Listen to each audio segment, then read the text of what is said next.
de los Hechos de los Apóstoles que ya muchos de nosotros conocemos. La mayoría de nosotros conocemos la curación del cojo, ¿verdad? Que sucedió a través del apóstol Pedro y apóstol Juan. Recuérdense que en esos días había venido ya el Espíritu Santo, había venido el poder del que hemos estado hablando últimamente. Y yo le dije a usted el viernes, los discípulos antes de recibir al Espíritu Santo ya sanaban enfermos, amén. Ya habían aprendido a echar demonios fuera.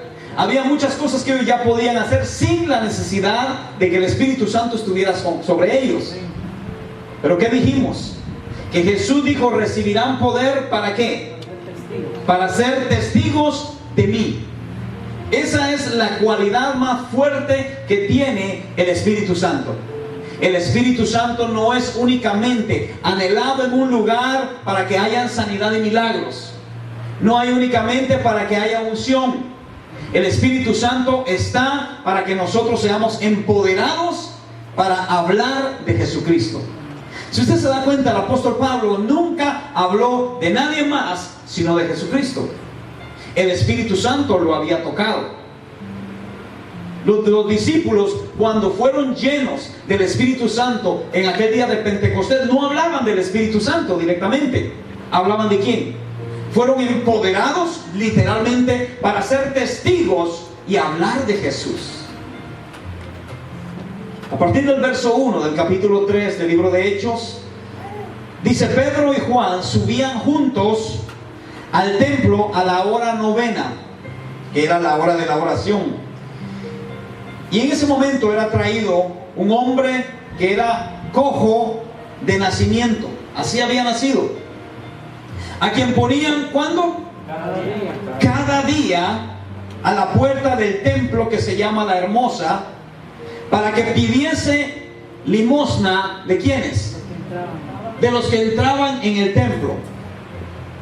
Este hombre, cuando vio a Pedro y a Juan que iban a entrar en el templo, le rogaba que le diese limosna.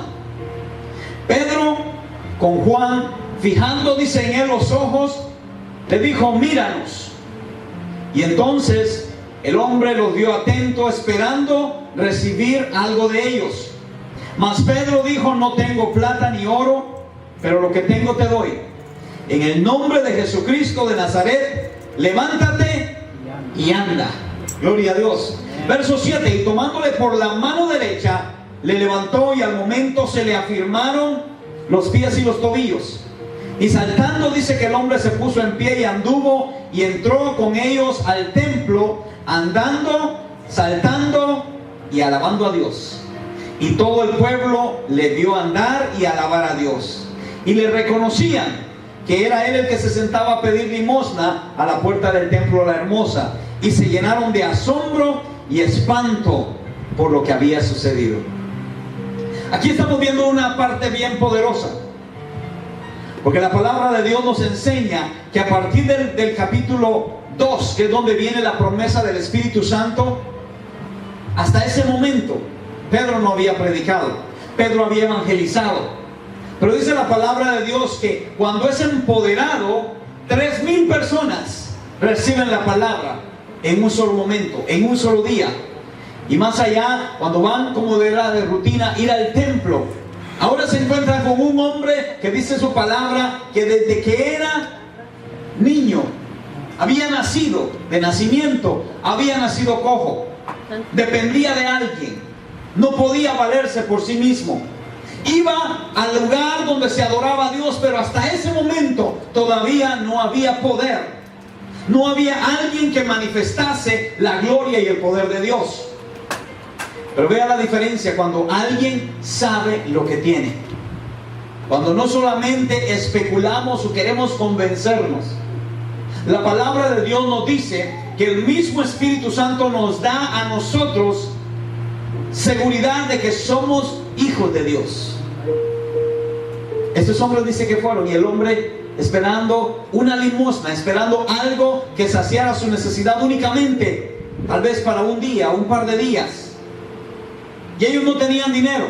Porque lo que sucede es esto: muchas veces la gente va a llegar a la casa de Dios buscando una necesidad, que se les supla una necesidad, cuando olvidan que la necesidad más grande no es la necesidad física, no es la necesidad financiera, sino la necesidad de tener a Dios. Porque la palabra nos ha dicho que cuando nosotros tenemos al Hijo, tenemos al Padre. Y cuando aprendemos que los tenemos a ellos y tenemos al Espíritu Santo, que es el ejecutor de la gloria de Dios en esta tierra, no puede faltarnos nada. A veces se nos parte el corazón cuando no podemos ayudar a la gente.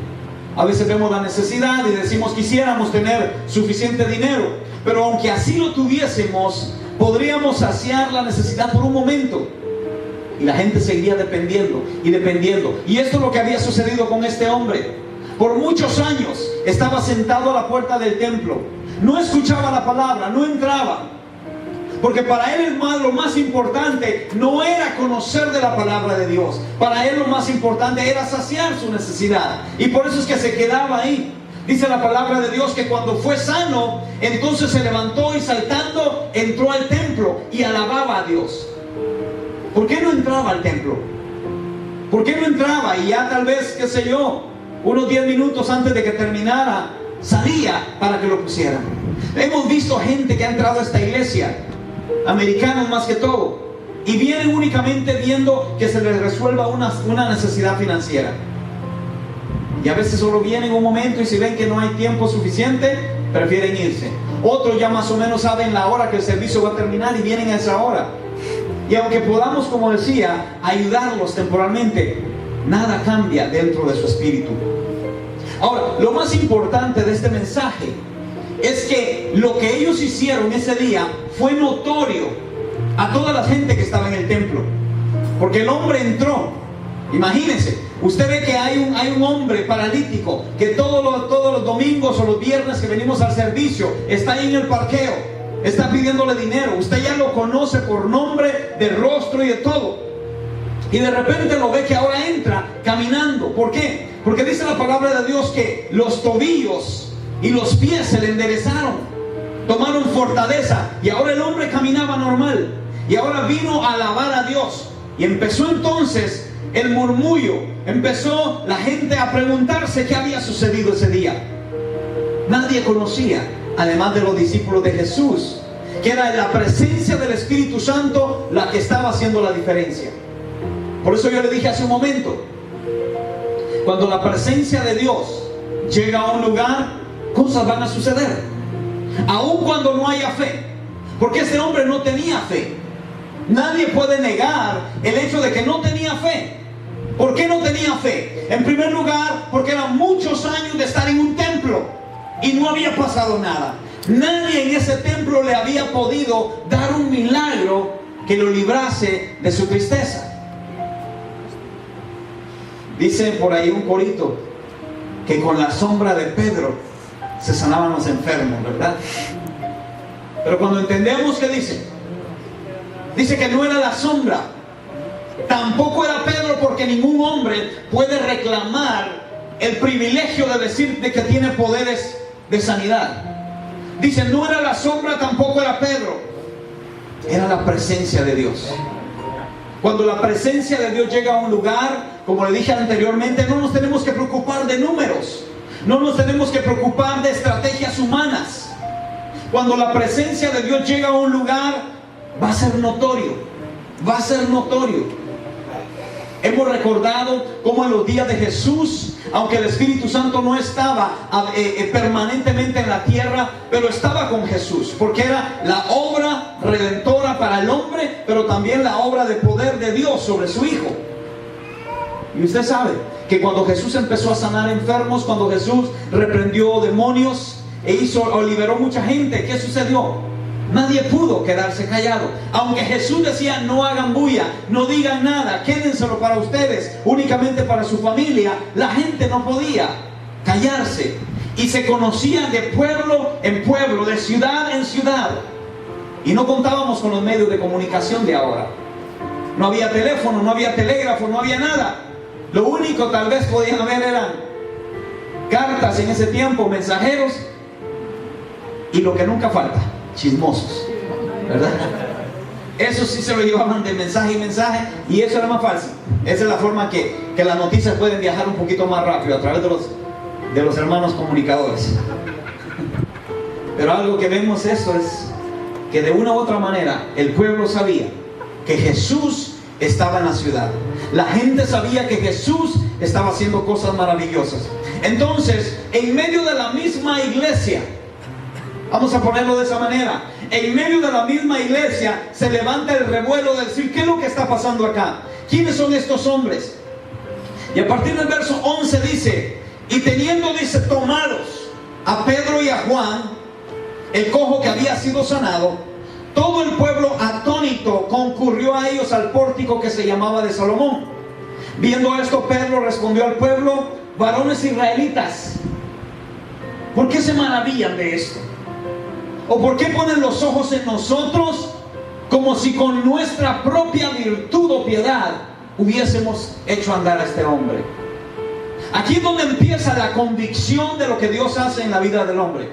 Porque ahora podríamos decir que estos hombres tenían la oportunidad de su vida, la oportunidad de ser reconocidos, de salir del anonimato y ser reconocidos a través de la gloria de Dios.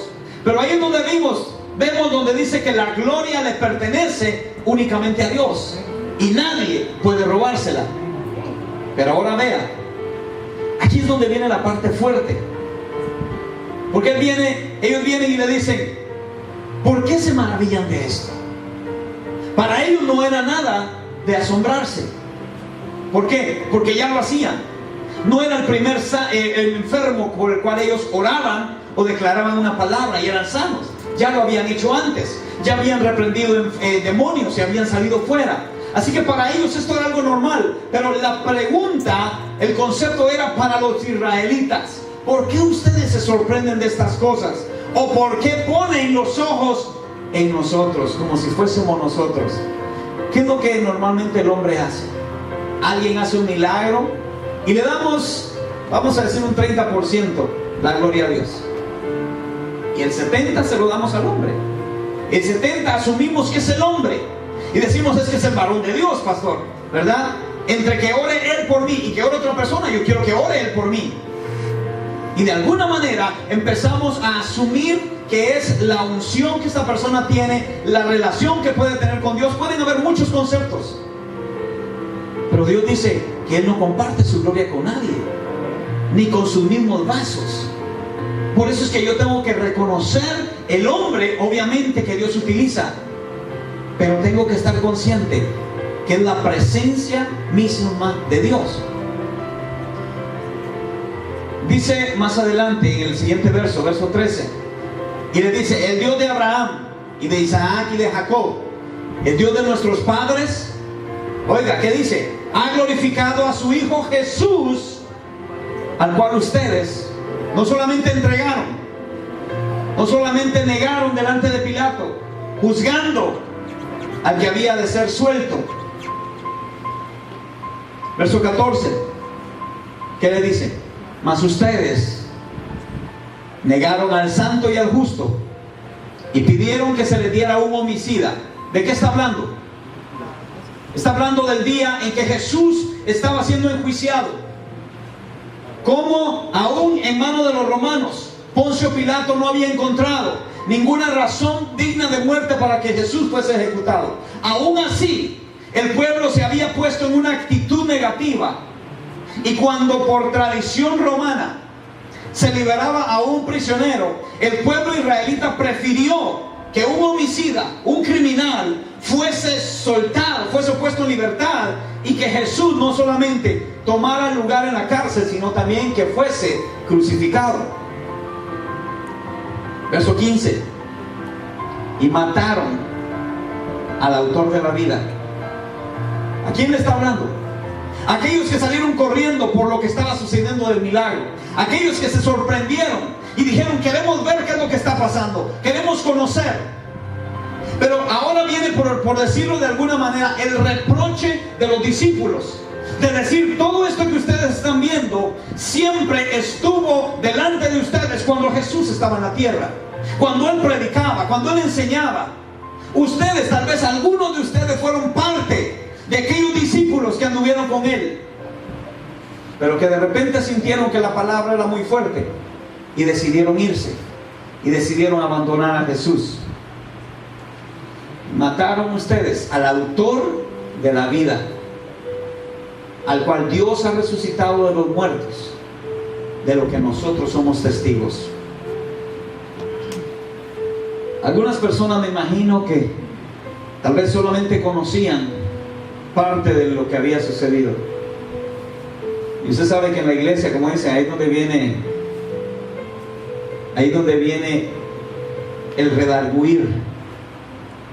La palabra de Dios dice que cuando el apóstol Pedro predicaba, la gente sentía como sus corazones se compungían, ¿verdad? Era como que algo los apretaba y los machacaba. Y eso es lo que sucede cuando el Espíritu Santo habla a nuestra vida. Cualquier predicador puede traer una palabra de motivación, una palabra que nos levante, pero lo único que nos puede convencer de cambiar nuestra vida es el Espíritu Santo. Y entonces le dice, verso 16, y por la fe en su nombre, a este que ustedes ven y conocen, hablando del cojo, le ha confirmado su nombre, y la fe que es por él ha dado a esta completa sanidad en presencia de todos ustedes. En otras palabras, le dice, aquel que ustedes rechazaron, aquel que ustedes mismos negaron y decidieron que fuese a la cárcel, ustedes vienen maravillados, ustedes vienen sorprendidos por el milagro. Pues déjenme decirles, este milagro no ocurrió por nosotros. Este milagro ocurrió como Dios está honrando a su Hijo, aquel que ustedes mataron. Es a través de Él que el Espíritu Santo le dio la resurrección, y es el mismo Espíritu que hoy le da la sanidad a este hombre. Y de ahí estamos viendo, desde ahí empieza el ministerio de los discípulos de Jesús a ser testigos de Jesús. Testigos de Jesús. Y no podemos desviarnos, porque recuérdense que yo le dije el viernes, Jesús dijo, ustedes me serán testigos. El Espíritu Santo viene ¿a qué? A dar testimonio, no de Él mismo. El Espíritu Santo ha venido a dar testimonio de Jesucristo. Ha venido a dar testimonio de que todo lo que los profetas hablaron acerca de Él es cierto y es verdadero. Por eso es que no podemos obviarlo. Por eso es que siempre decimos, cuando evangelizamos, no hablamos de la iglesia, no hablamos del ministerio, de la visión de los pastores. Hablamos de Jesucristo, aquel que derramó su sangre por nosotros, y a través de Él entonces nosotros recibimos sanidad. Dice la palabra de Dios que nosotros muchas veces somos los que resistimos al Espíritu Santo.